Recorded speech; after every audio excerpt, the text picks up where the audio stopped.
Assalamualaikum warahmatullahi wabarakatuh. Salam sejahtera untuk kita semua. Perkenalkan, nama saya Nurmahendra Harhab, dosen tetap program studi Teknik Elektro, Fakultas Sains dan Teknologi, Universitas Hikmat di Medan.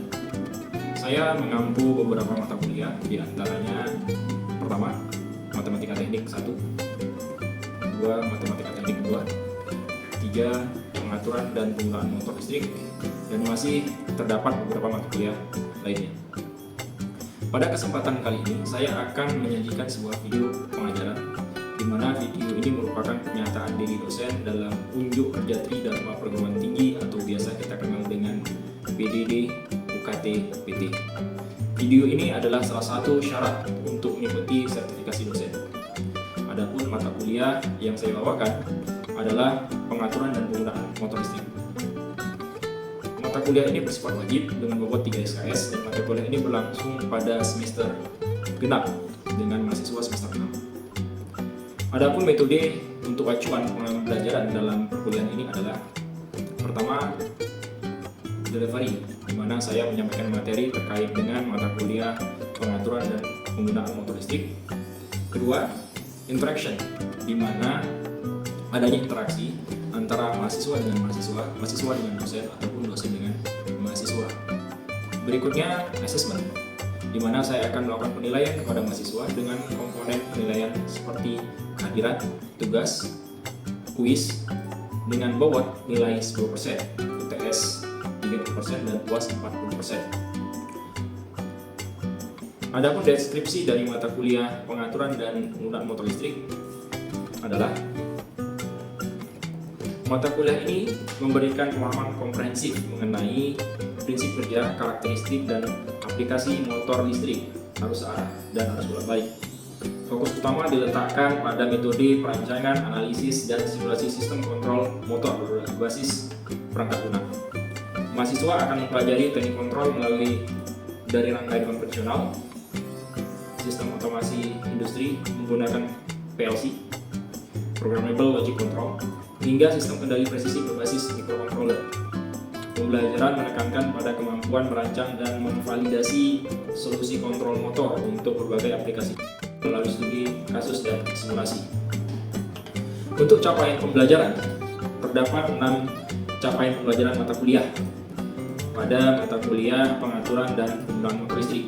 Nah, pertama itu adalah menganalisis prinsip kerja, karakteristik, dan aplikasi serta jenis motor listrik, baik AC maupun DC, sebagai landasan pengetahuan dasar di bidang sistem kendali. 2. Merancang dan mensimulasi sistem kontrol motor listrik menggunakan metode konvensional atau elektromekanis dan modern berbasis PLC untuk berbagai aplikasi listrik. 3. Merancang dan mensimulasikan sistem kontrol motor listrik berbasis microcontroller untuk pengaturan kecepatan, posisi, dan arah putar pada platform perangkat lunak. 4. Mengevaluasi dan memilih solusi sistem kontrol motor yang paling tepat berdasarkan analisis kebutuhan teknis dan efisiensi melalui studi kasus dan simulasi. 5. Menunjukkan etika profesional, tanggung jawab seperti kemampuan bekerja sama dalam tim melalui pengerjaan tugas dan menyelesaikan proyek perancangan dan simulasi sistem kontrol motor. 6. Mengomunikasikan hasil perancangan sistem kontrol motor secara lisan dan tulisan secara efektif dan terstruktur. Dan referensi yang saya gunakan ada 3 buah. Pertama itu ada Electric Motors and Control System oleh Frank D. Kemudian Programmable Logic Control oleh Bowden. Berikutnya program Arduino Getting Started with Sketches oleh Simon Pong. Selanjutnya kita akan melihat video pembelajaran. Selamat menyaksikan.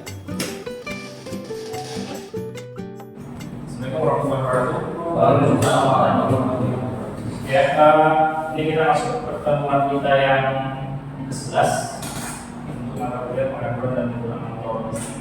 Di sini kita akan berbicara penggunaan microcontroller ya, untuk mengontrol atau mengendalikan motor listrik. Nah,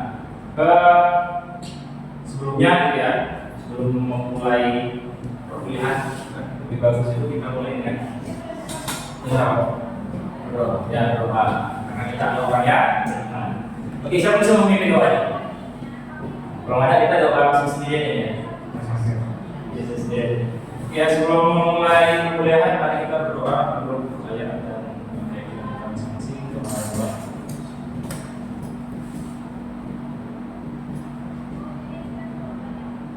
Doa. Susah. Ya, nah jadi ini adalah materi kita di pertemuan ke-11. Ya, tapi sebelum kita masuk materi, biasa ya, saya mau ngecek dulu ke hadiran. Ini kita tetap ada berapa orang ini komtingnya, ada berapa nih Nadia? Apa nih? Oke, ada semua ya? Oke, ada semua ya. Yang bisa telah pun rajin datang saja. Oke, jadi untuk perkuliahan kita ini pertama kita mempelajari tentang kontrol motor di sini. Ya.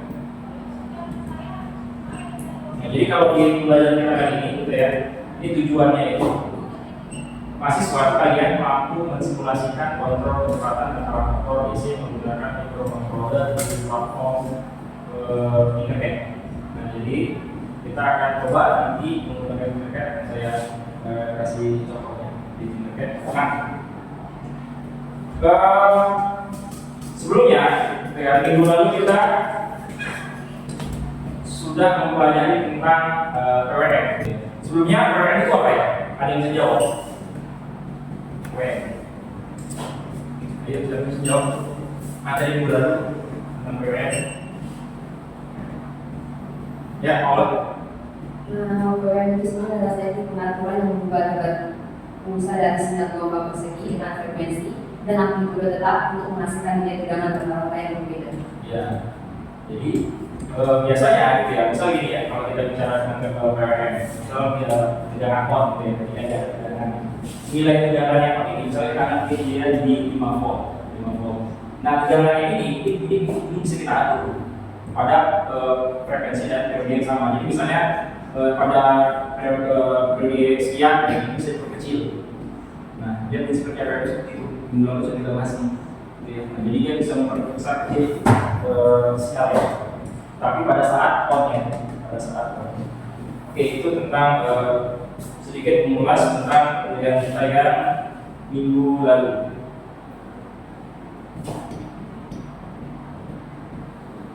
Nah, jadi kalau kita sebelum masuk ke materi, kita harus tahu dulu sebenarnya untuk apa nih kita pelajari pengaturan motor DC menggunakan microcontroller. Itu apa? Kira-kira yang tahu nggak? Ini bisa digunakan untuk apa aja pengaplikasian motor DC? Kalau yang apa ya skala besar gitu kan? Kalau yang materi kemarin itu pakai PLC itu skala industri gitu. Nah, gimana dengan microcontroller gitu ya, bisa dipakai kalau skala enggak. Oke, saya jawab dipakai skala apa.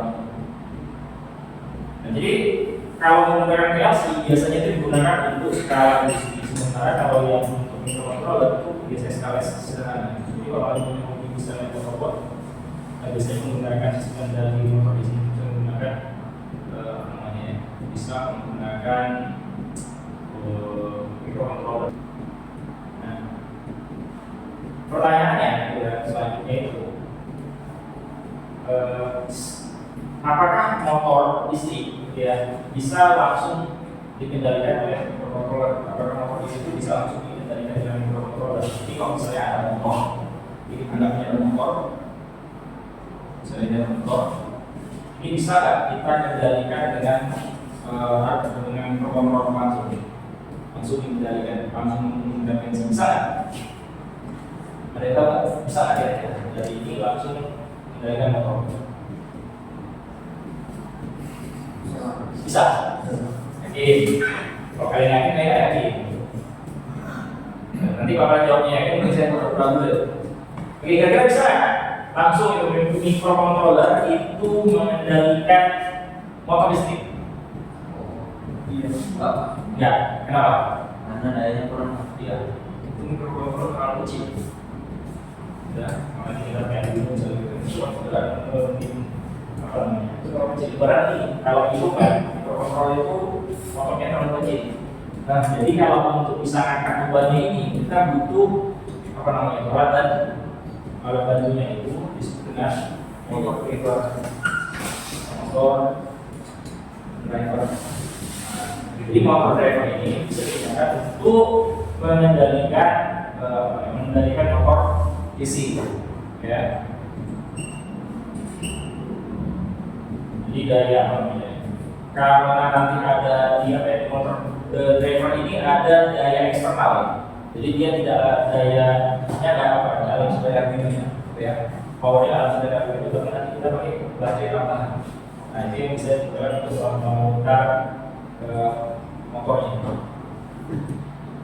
Jadi ini ya masalahnya tegangannya lemah ya. Arduino itu tegangannya lemah, tenaganya itu lemah. Jadi pin Arduino itu harusnya sangat kecil. Jadi dia tidak akan cukup untuk memutar motor secara langsung. Karena apa? Karena kan sebenarnya fungsi dari Arduino itu hanya sebagai otak aja. Dia otak terus ngasih sinyal ke otaknya, misalnya otak tambahan gitu ya. Jadi karena dia cuma otak, dia hanya otaknya sangat lemah seperti itu ya. Karena ada orang yang otaknya pintar, otaknya lemah gitu ya. Itu kayak Arduino lagi. Ya. Nah, jadi masalah ini itu yang saya bilang, untuk menyelesaikan masalah ini kita butuh yang namanya motor driver. Sekali lagi motor driver semuanya. Jadi saya pernah buat yang ukuran kecil motor driver buat robot dan power tahu ya? Tahu dan power tahu nggak? Yang power itu robot jalur, yang jalur itu ya itu dan power. Nah itu kalau sudah ada sedikit tadi sedikit. Kalau power itu di Cina, pernah tahu nggak yang kereta api tidak menggunakan jalur? Nggak tahu. Kereta api nggak pakai jalur itu. Di Cina itu. Nah itu dia pakai DC dan power. Itu bisa begitu sebenarnya. Nah kemudian masalah kedua gitu ya, bagaimana motor-motor ke motor listrik itu ada motor listrik itu kalau memutarkan api itu dibalik ya namanya yang positif negatifnya ya. Nah gimana caranya supaya tidak usah kita otak-atik kabelnya, tapi bisa putar kiri dan kanan. Itu digunakan juga motor driver. Jadi motor driver itu selain bisa memutar motor kecepatannya tertentu ya, kita mau kencang, mau pelan, mau kencang, pelan itu bisa motor driver. Atau memutar itu lebih memutar kiri atau memutar kanan, itu kita bisa pakai motor driver. Jadi sebenarnya itu ya lebih bagus dibandingkan kita menggunakan cara manual.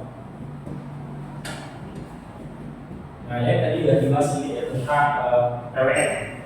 Nah, jadi PWM apa dari PWM-nya? Apa tadi? Tadi sudah disebutkan apa tadi? Itu PWM, Multi Modular Foundation itu. Pengatur yang membuat lulus dari 90 persegi dalam frekuensi dan aku juga tetap menghasilkan dari tegangan rata-rata yang berbeda. Ya, jadi kalau ibaratnya analoginya gitu ya. Nah, jadi analogi PWM itu ibaratnya saklar on off super cepat. Jadi bayangkan kecepatan listrik, kecepatan listrik kan berapa ya? Jadi ada kecepatan listrik, dia bisa on off dalam hitungan yang sangat cepat. Jadi kan bisa gini, ketika dia kalau kita anggaplah dia 5 volt gitu ya, ada 5 volt dengan itu 0. Nah, jadi kecepatannya sangat tinggi. Kalau dalam perhitungan misalnya dia 50% kecepatannya tinggi dan 50% kecepatan rendah. Misalnya kecepatan putarannya misalnya itu 100 rpm lah gitu kan, atau lebih putaran kencang. Nah, kalau kita menggunakan 50% dia berarti dia kalau 50% tinggi 50% berarti kecepatannya itu ada di antara apa namanya setengah dari kalau tadi misalnya dia 300 putaran dia speednya, berarti bisa sampai 150. Ini dia. Semakin lama durasi motor, semakin kencang motor dia. Arti kalau kondisinya 50 on, 50 off secara bergantian, itulah ya kondisinya lambat. Kalau nanti tadi seperti saya jelaskan, kalau dia 20% on-nya, maka kecepatannya itu hanya 20%. Ya, jadi bergantian sekitar 20% saja. Nah, jadi untuk pengerjaannya, untuk apa ini fungsi analogi ini adalah fungsi diaktifnya. Ya. ini pin berapa, kecepatan kita buat berapa, ya. Nah kalau kita lihat di sini ya, dari segi mengatur di Arduino-nya, nilai 0 itu sama dengan mati, sementara nilai 120 itu setengah dari kecepatannya. Nah nilai tertinggi untuk kendali motor drivernya itu adalah 255 kecepatan, ya. Dan motor driver ini dia banyak macamnya ya, ada yang L298M, ada yang L293D, ya, itu banyak macamnya. Biasanya kalau beban semakin besar, berbeda pula nanti pakai motor drivernya. Tapi kalau yang di sini kita pakai motor driver yang L298M, tapi ini yang simple aja untuk pembelajaran.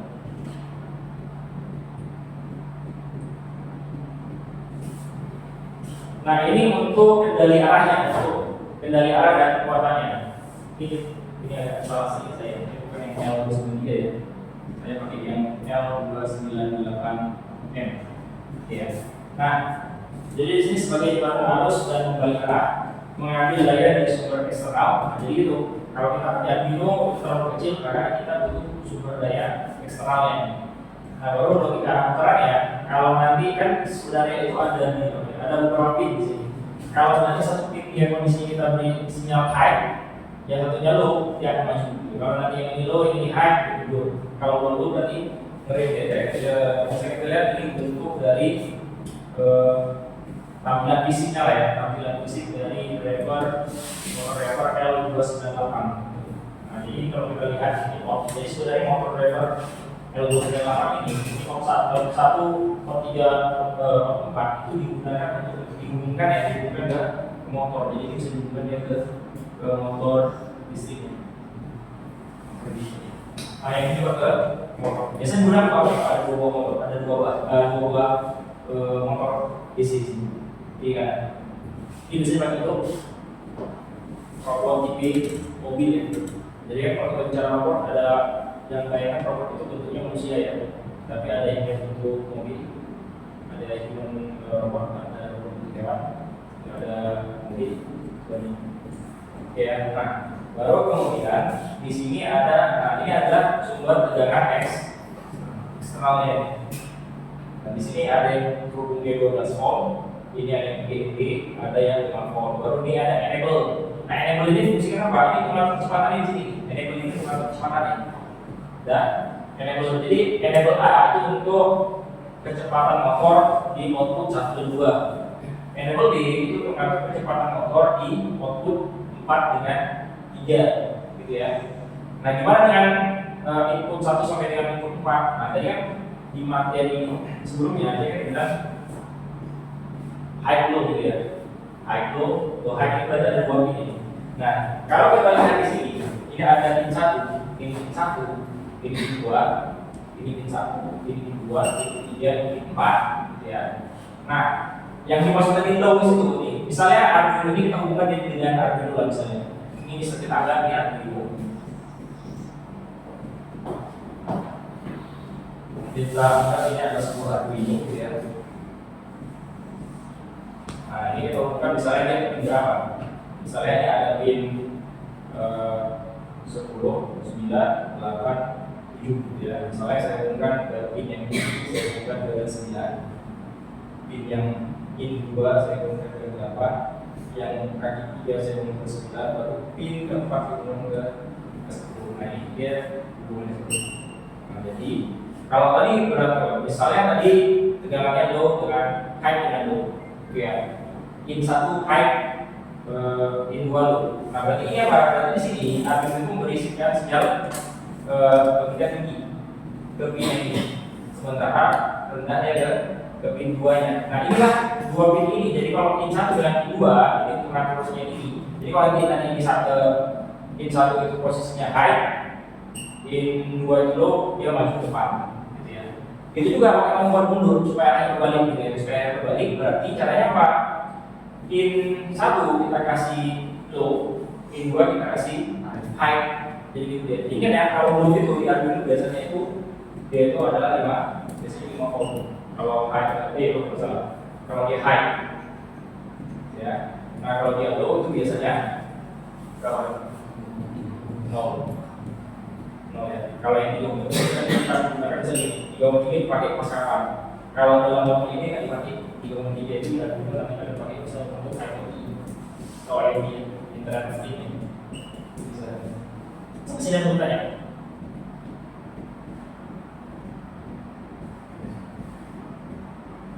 Ada yang bertanya di sini? Pas? Yang untuk 12 dengan eksternal atau internal? Eksternal. Jadi gini, kenapa dia ada 12 volt? Ya, ada 5 volt. Ada yang bisa jawab nih?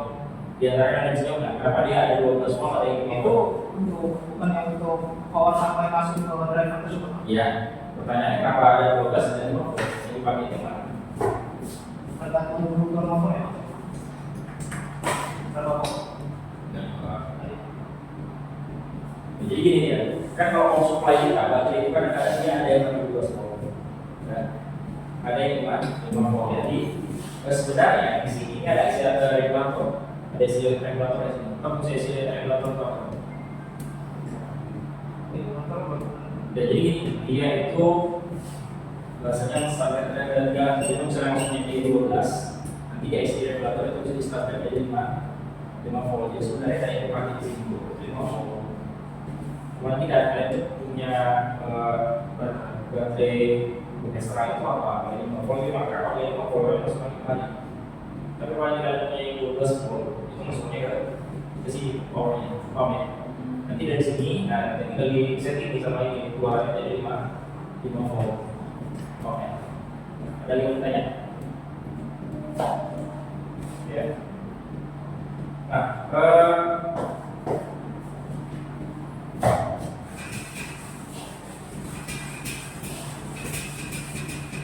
oke, selanjutnya ini kita coba simulasi dengan internet. Kalau simulasi internet kan gitu ya, yang kita butuhkan itu yang ini, ya. Kita butuh Arduino sebagai otaknya. Kemudian DC motor, ya, sebagai aktornya sudah aktor karena kita kan bicara tentang kendali motor dengan microcontroller. Jadi bukan bicara microcontroller ya, karena kita bukan mata kuliah sistem kendali, tapi kita ke pengendalian motor listrik. Jadi aktor utamanya itu kita bicara DC motor ini. Nah kemudian sini ada fish, H-Bit motor driver L29N sebagai logikanya ya, logikanya sebagai motor tambahannya. Ya, kemudian yang keempat itu ada power supply, jadi simpel aja.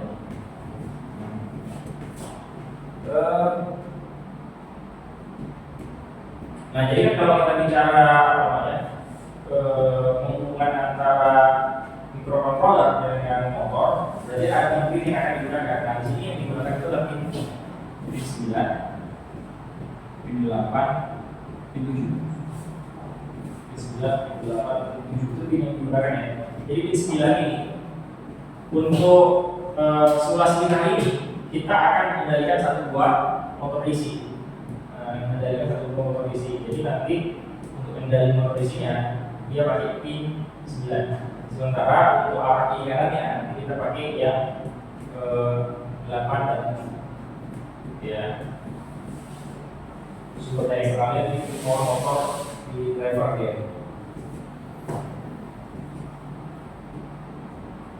Nah ini dia dari program logikanya. Di programnya itu cuma ini simple ya. Nah untuk maju ya, untuk maju dengan kecepatan penuh berarti kan pin 1 itu kita kasih logika high ya. Lalu motor pin 2 kita kasih low. Nah selanjutnya untuk kendali kecepatannya ya, level pinnya kita pakai yang 255 kecepatan. Ini yang lain aja kita mau berapa misalnya dengan kecepatan dulu dan kita pakai 255. Mau dengan sedikit lebih 8 ya, ini nggak bisa 255 nih. Lebih kita rendahkan lagi, lebih kita rendahkan misalnya ke 175 gitu ya. Jadi kalau misal gini ya, kita mau buat mobil robot itu di belok, berarti kita harus ngerti dari putarannya. Kalau satu bangsa dia butuh motor, kalau satu motor dia putarannya kencang, satu putarannya lambat, pasti akan mau mutar ya. masih belok. Misalnya gini, yang kiri dia apa? Yang kanan dia kencang. Motornya apa? Motor ke kanan, belok kanan, belok kiri. Kiri ya. Nah itu dia fungsi dari putaran motornya nanti. Kalau kita aplikasi dia terobos. Nah baru untuk mundur dengan setengah kecepatannya. Nah jadi tinggal lihat aja. Kalau yang maju itu ini height-nya tuh, maka yang mundur itu mundur dengan height, gitu ya. Jadi bisa kecepatannya berarti setengah dari 255 bukan 27. Ada yang tanya begini. Oke ya. Nah selanjutnya ini adalah wiring kabelnya, kabelannya. Di sini ada kabel untuk dia terhubung dengan apa namanya motor drivernya, kemudian terhubung dengan motor DC-nya. Nah, untuk power extra ya kita menggunakan baterai seperti ini ya. Oke, untuk selanjutnya kita akan coba simulasikan dia di internet. Ya, berikutnya kita lihat simulasinya internet di internet. Nah, ini dia LM298N nya, L298N. Nah, jadi kalau kita lihat di koordinatnya di sini, ya nanti koordinat yang baru ke kalian, coba kalian pelajari tentang sistem koordinatnya di mana. Yang jelas ini kalau kita saya simulasikan, nanti apa jadi pergerakannya? Ya, ini dia kecepatannya ini 143, itu bisa berubah, ya bisa berubah. Kemudian putaran kiri kanannya juga bisa berubah. Ini bisa kalian perhatikan nanti ini saya bagikan akan saya kalian lihat di rumah bisa jadi lagi. Ya, nah setelah kalian pelajari ini, saya mau ngasih tugas ke kalian. Tugas permintaan tugas itu gampang apa ya? Nah, saya pengen coba nanti kalian simulasikan perangkat ini, gitu ya. Kalian simulasikan rangkaian ini dengan menggunakan potentiometer. Jadi nanti kita pasang potentiometer, potentiometer untuk mengendalikan kecepatan putarannya. Kalau kencang, putar besar, kalau putar memang putar kiri. Itu tugas kalian di rumah. Coba di OKAP koordinat yang saya berikan melalui internet ini. Sampai di sini ada yang bertanya? Pas ya? Pas. Oke. Jadi ingat jangan jangan jadi kebijakan ini di depan saya cek ya. Saya harap kalian betul-betul aktif untuk mencari caranya, gimana caranya untuk mengatur kecepatan motor itu menggunakan potentiometer. Ya, itu saja. Ya, waktu juga sudah hampir selesai. Jadi saya ucapkan terima kasih. Assalamualaikum warahmatullahi wabarakatuh. Waalaikumsalam warahmatullahi wabarakatuh.